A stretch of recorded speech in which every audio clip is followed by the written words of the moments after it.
Hello, everyone. I'm down to, I've been thinking a lot about handles. Well, what type of handle to put on this big Bogota, basically, that I've made.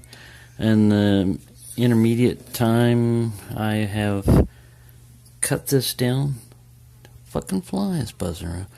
I've cut off this end of this handle here. I was using a standard pick size to basically to figure out what size, to have as the overall length. And I thought of a couple of things, quite a few different things. One is to take like one of these wooden handles off and put it onto this pick, but they're fairly thick wood, and I mean, you don't want a really massive thing. So if you go with like even a smaller fork, they're fairly big. I don't have a belt sander. I don't have woodworking tools, Now this is the flame, and what I did with this one, originally I had taken an acid brush and flattened it out in a vise, basically, and made a handle like that. It was kind of funky, wrapped around with electrical tape. It was one of those functional things, but really tacky looking. And it got to the point where it wasn't holding it friction fit, and it was starting to come out. So then I watched, I believe it was WizWazzle, had a YouTube video on how to make a pro handle. And you basically take two of the, like this was a windshield wiper blade insert. You just take two lengths of windshield wipe insert and put them on either side, cut them to the same thing. Glue them on there, maybe with a hot glue gun or something like that. In my case, I used super glue.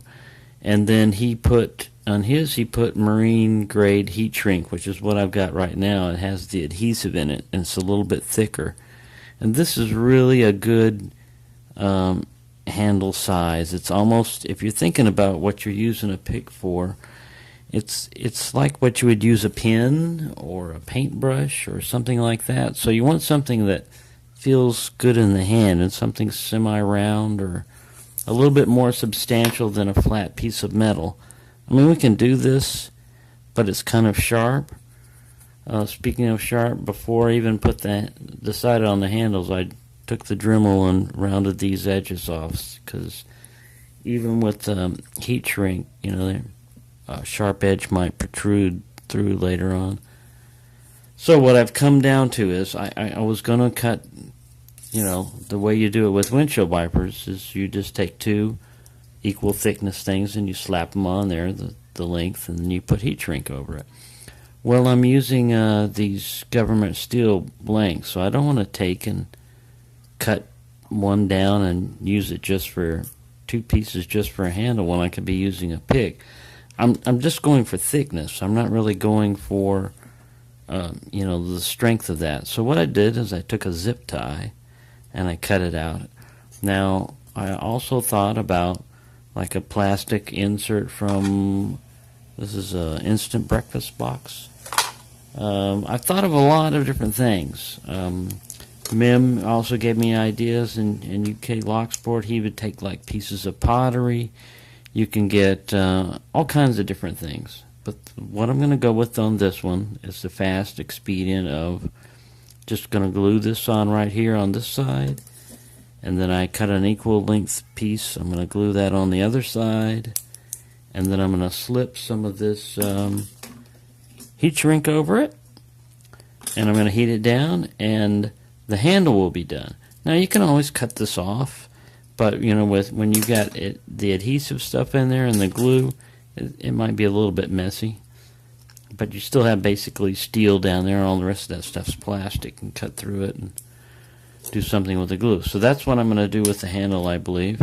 I would like to have something, like aesthetically nice, like a wooden handle or something like that, or micarta or something, but I'm basically going over function more than looks and appearance. So that's what I'm going to do on that, and when I'm finished, it should look somewhat like this.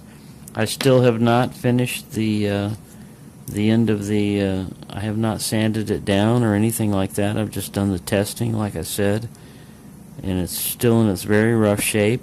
But if you put the handles on first, it'll give you a little bit better thing to work with when you're sanding, and because I'm going to take a lot of time sanding this, I believe. I have a Dremel tool, and I have wool felt type of inserts on that I can put on it and stuff like that if I want to go quick. But I think I'm just going to use sandpaper starting off with different grits. But we'll get to that. This right here was just the handle selection that I'm going to go with, and I'll cut back to it when it's finished.